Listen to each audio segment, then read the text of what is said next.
Assalamualaikum warahmatullahi wabarakatuh. Perkenalkan, nama saya Lia Nur Utami dengan NIM 20 208196. Di sini saya akan mempresentasikan materi pertama sampai materi terakhir sebagai tugas ujian tengah semester. Di sini ada 6 konteks yang akan saya bahas. Yang pertama ada organization behavior, yang kedua ada diversity in organization, yang ketiga ada technopreneur, yang keempat ada personality and values, yang kelima ada perception and decision making, yang keenam ada motivation conception. Yang pertama di sini saya akan membahas tentang organizational behavior. Perilaku keorganisasian atau organizational behavior atau yang disingkat dengan OB adalah disiplin ilmu yang mempelajari perilaku individu dan kelompok-kelompok struktur organisasi dalam organisasi dengan tujuan untuk meningkatkan kepuasan kerja karyawan, produktivitas, efektivitas di organisasi. Di sini ada tingkatan analisis perilaku organisasi. Yang pertama ada individu, yang kedua ada kelompok, dan yang ketiga ada organisasi. Di sini saya akan menjelaskan dari tabel yang sebelumnya, yang dimana pertama tingkatan individu dalam organisasi merupakan kumpulan individu yang memiliki kebutuhan, minat, persepsi, sikap, nilai kepribadian, dan hal lainnya yang berbeda. Yang kedua ada tingkatan kelompok yang dimana memiliki norma, budaya, sikap, etika yang membentuk pola pikir kelompok. Yang ketiga ada tingkatan organisasi yang dimana memiliki norma, budaya, dan yang lain-lain untuk membentuk pola perilaku organisasi. Di sini mengapa kita harus mempelajari perilaku organisasi? Karena yang pertama ada tentang kita mempelajari diri sendiri, cara untuk berinteraksi, cara untuk berorganisasi. Terus yang kedua ada kepribadian, yang dimana kepribadian ini kita bisa tahu gimana emosinya orang, stresnya orang, konflik, keputusan kerja, bernegosiasi, menangani konflik, berkomunikasi, dan kepemimpinan lain-lain. Yang ketiga, dari belajar kita tentang perilaku organisasi itu untuk memahami dan menangani pekerja secara lebih baik.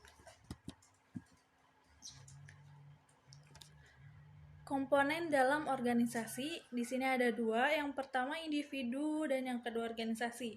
Individu merupakan perilaku terhadap organisasi, dan yang kedua organisasi formal adalah wadah bagi individu-individu untuk menuangkan ide kreatif mereka dan menunjukkan keahlian yang dimiliki.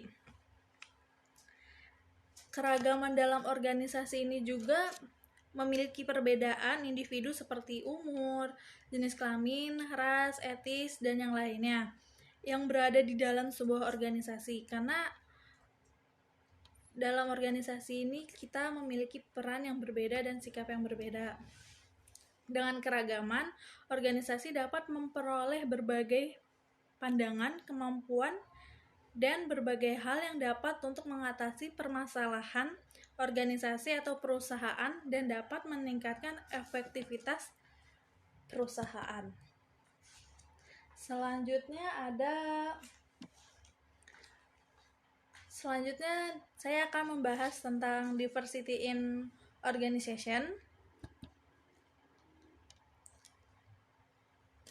Pengertian diversity in organization ialah ciri khas individu yang membuat berbeda dari individu yang lainnya. Itu menurut Gomez dan Mejia. Dan menurut Robin and Judge pada tahun 2005 menjelaskan keragaman adalah bentuk perbedaan individu yang dipengaruhi oleh karakteristik biografi maupun karakteristik pribadi. Di sini ada 2 tingkat keragaman. Yang pertama ada keragaman level dalam dan yang kedua ada keragaman level permukaan. Yang pertama keragaman level dalam yaitu perbedaan yang memiliki karakteristik mudah dinilai seperti jenis kelamin, ras, etnis, umur yang tidak selalu merefleksikan cara berpikir atau merasa, tetapi dapat memunculkan sebuah stereotip yang tertentu. Yang kedua ada keragaman level permukaan. Di sini sebuah perbedaan dalam nilai-nilai kepribadian seperti preferensi kerja yang menjadi lebih penting secara progresif dalam menentukan kesamaan seiring semakin mengenal orang lain dengan baik. Kemampuan. Di sini ada 2 kemampuan. Yang pertama kemampuan intelektual, yaitu kemampuan yang dibutuhkan untuk melakukan aktivitas mental seperti berpikir, perkenalan, dan memecahkan masalah. Yang kedua ada kemampuan fisik. Kemampuan fisik ini merupakan kemampuan untuk melakukan tugas yang menuntut stamina, ketangkasan, dan karakteristik yang sama.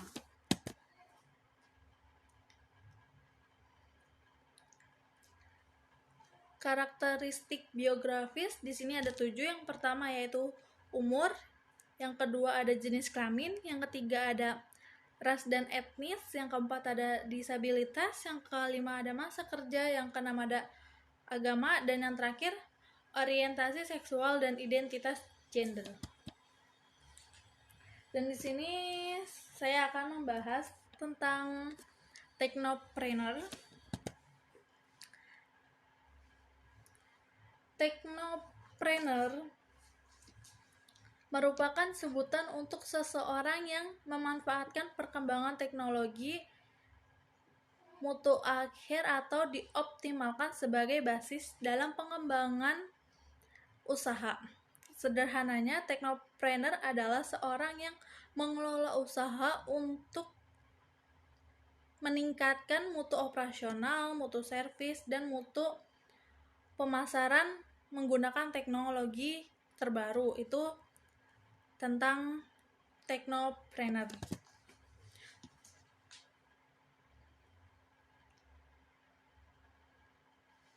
Tujuan technopreneur di sini, dengan adanya technopreneur, pemanfaatan teknologi dalam dunia sebuah bisnis tentu mendukung adanya perkembangan dan kemajuan inovasi teknologi itu sendiri.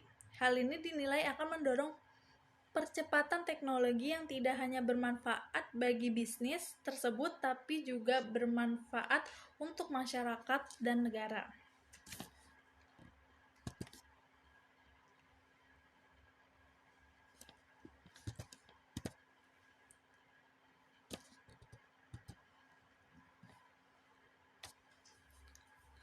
Technopreneur dengan technopreneurship itu mungkin bisa dibilang berbeda, karena technopreneur ini mengoptimalkan segenap potensi teknologi yang ada sebagai basis perkembangan bisnis yang sedang dijalankannya.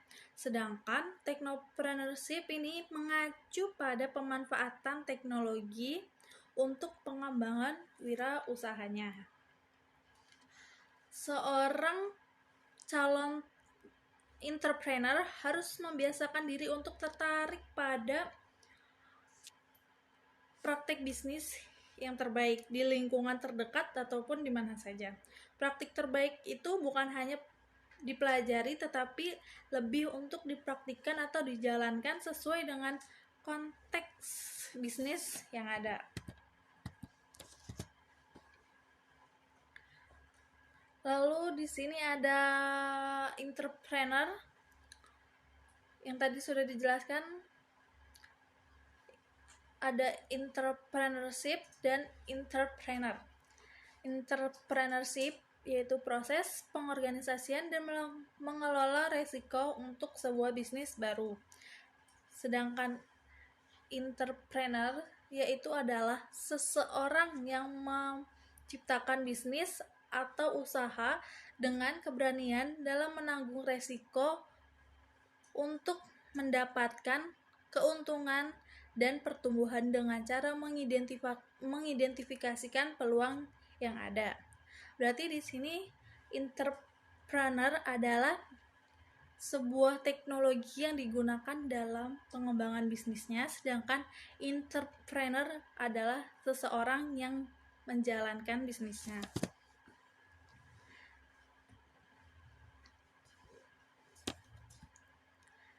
Lalu, kenapa harus technopreneur?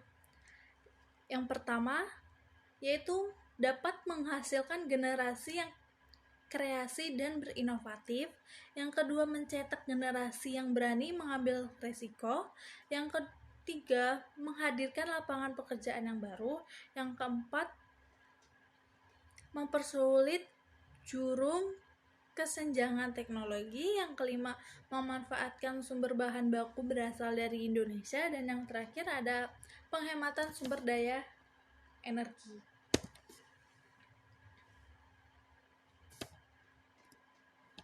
Lalu ada personality and values.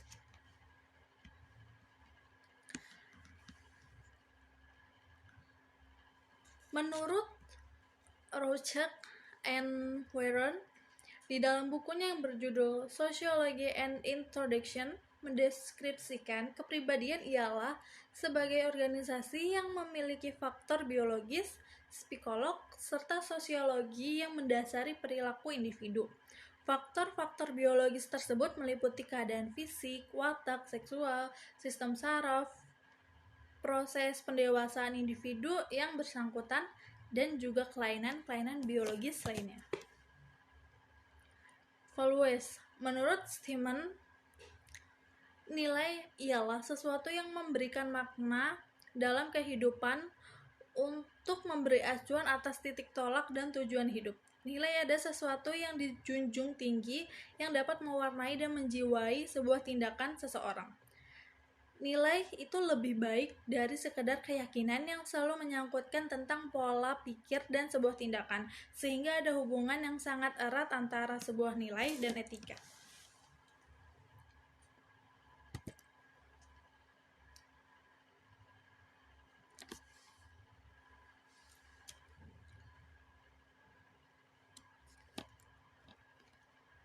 Personality and values ini merupakan nilai dan sifat kepribadian, kategori luas dari perbedaan individu yang penting untuk studi tentang orang-orang yang dianggap konsisten lintas situasi dan lintas sementara. Sifat kepribadian umum yang mempengaruhi perilaku organisasi yaitu ada dua. Yang pertama ada evaluasi inti diri, yaitu tingkat individu ini menyukai atau tidak menyukai diri mereka sendiri. Apakah mereka merasa cakap dan efektif, dan apakah mereka merasa memegang kendali atau cara tidak berdaya atas lingkungan mereka. Yang kedua ada harga diri, yang dimana harga diri dari individu ini menyukai atau tidak menyukai diri mereka sendiri sampai dimana mereka menganggap diri mereka merasa berharga atau tidak sebagai manusia. Lalu ada tipe indikator personality and values. Yang pertama ada extrovert dengan introvert, yang kedua ada sensitif dengan intuitif, yang ketiga ada pemikir dengan perasa, yang keempat ada memahami dan menilai. making and decision making. Pengertian dari perception menurut Stephen P. Robbins, persepsi adalah suatu proses pengorganisasian dan pemaknaan terhadap kesan-kesan sensori untuk memberi arti pada lingkungannya.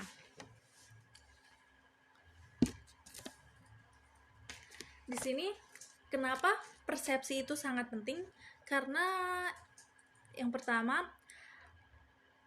keputusan dan kualitas penetapan akhir individual dalam suatu organisasi itu bisa sebagian besar diperoleh dari persepsi. Yang kedua, ada perilaku individu didasarkan pada persepsi mereka tentang kenyataan, bukan pada kenyataan itu sendiri. Yang ketiga, individu menilai orang lain menurut persepsi pribadi mereka. Faktor-faktor yang mempengaruhi persepsi. Di sini ada faktor dalam situasi waktu, keadaan kerja, dan keadaan sosial. Itu mempengaruhi persepsi. Dan ada faktor-faktor dalam diri si pengerti, yaitu ada sikap-sikap, harapan, minat, motif-motif, dan pengalaman. Itu juga mempengaruhi persepsi. Lalu ada faktor dalam diri si target, yaitu ada sesuatu yang baru, gerakan, suara, ukuran, latar belakang, kedekatan, dan kemiripan juga bisa mempengaruhi persepsi. Proses terjadinya persepsi bisa dilihat di sini, ada stimulus, terus lalu penginderaan, lalu ada transformer, lalu ada pengamatan atau pandangan atau pola pikir konsep, lalu bisa menjadi umpan balik. Rational decision making model. Yang pertama, menetapkan masalah. Yang kedua, identifikasi kriteria keputusan. Yang ketiga, ada alokasi bobot pada kriteria. Yang keempat, membuat berbagai alternatif. Yang kelima, mengevaluasi alternatif. Dan yang keenam, memilih alternatif yang terbaik.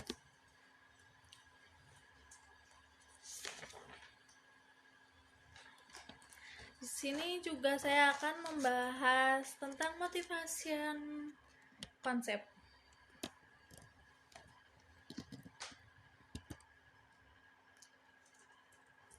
Motivasi konsep dapat didefinisikan sebagai dorongan, yaitu dorongan merupakan suatu gerak jiwa dan perilaku seseorang untuk berbuat, sedangkan motif dapat dikatakan suatu driving force, yang artinya sesuatu yang dapat menggerakkan manusia untuk melakukan tindakan atau perilaku, dan di dalam tindakan tersebut terdapat tujuan tertentu.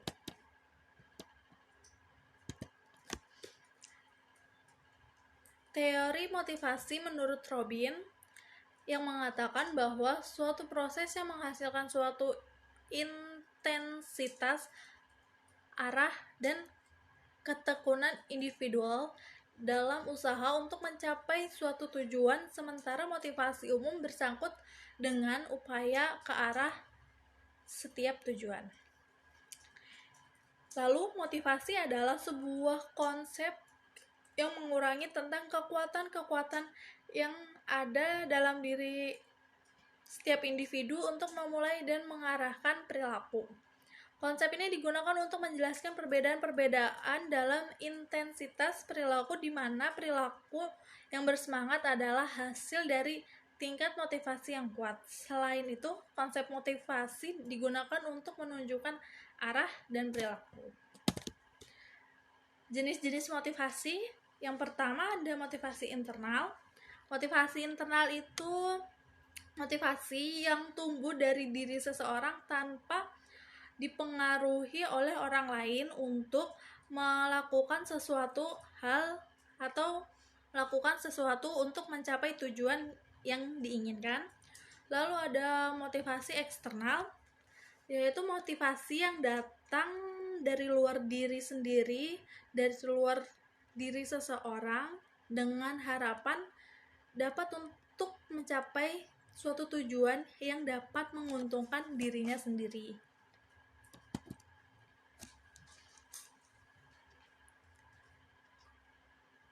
Lalu di sini ada motivasi kerja. Motivasi kerja itu ada dua. Yang pertama bisa dilihat dari segi aktif atau dinamis, yang dimana motivasi kerja ini tampak sebagai suatu usaha positif dalam menggerakkan dan mengarahkan daya serta potensi tenaga kerja agar produktif, berhasil mencapai dan mewujudkan tujuan yang ditetapkan sebelumnya.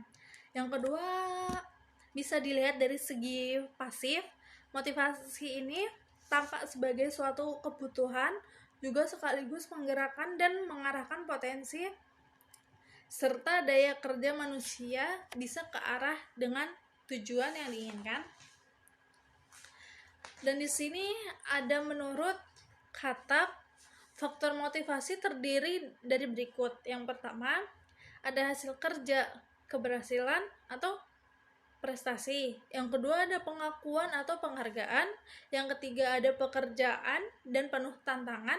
Yang keempat ada tanggung jawab yang lebih besar. Dan yang kelima ada kemajuan dan pertumbuhan.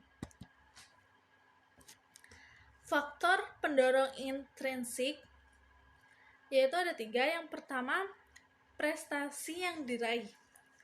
Prestasi yang diraih ini merupakan daya penggerak yang memotivasi semangat kerja seseorang, karena ini juga akan mendorong seseorang untuk mengembangkan dirinya untuk lebih berkreativitas dan mengarahkan kemampuan serta energi yang dimiliki untuk mencapai prestasi tinggi atau bisa diberi kesempatan oleh pimpinannya. Yang kedua ada tanggung jawab. Tanggung jawab ini merupakan daya penggerak yang mampu memotivasi sehingga dapat bekerja dengan hati-hati untuk menghasilkan produk yang berkualitas tinggi.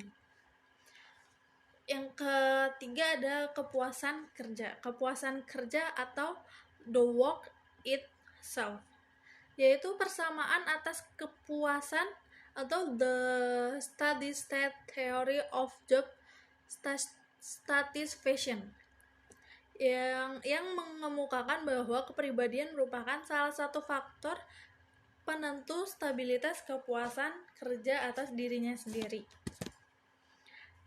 Faktor pendorong intrinsik juga ada 3. Yang pertama keamanan dan keselamatan kerja atau sering disingkat dengan K3, adalah suatu perlindungan yang diberikan organisasi terhadap jaminan keamanan dan keselamatan dalam bekerja. Jadi, jika orang yang sedang bekerja harus memiliki keselamatan atas dirinya sendiri. Yang kedua ada kondisi kerja. Suatu di mana karyawan mengharapkan kondisi kerja yang kondusif sehingga dapat bekerja dengan baik. Jadi di sini kita harus bekerja dengan mungkin dengan tenang, dengan tidak berisik. Jadi biar kerjaan kita cepat beres dan bisa mencapai tujuan, untuk bisa konsentrasi juga. Terus yang terakhir ada hubungan interpersonal di antara teman dengan atasan dan dengan bawahan. Di bagian ini merupakan kebutuhan untuk dihargai dalam organisasi sehingga tercipta kondisi kerja yang harmonis. Jadi di sini kita harus saling membantu antara bawahan dengan atasan, begitu pula dengan atasan dan bawahan. Di sini kita harus saling membantu agar pekerjaan kita bisa cepat selesai dan pekerjaan yang diinginkan juga dapat tercipta dengan baik. Sekian presentasi dari saya akhiri. Maaf jika ada salah kata. Wassalamualaikum warahmatullahi wabarakatuh. Salam.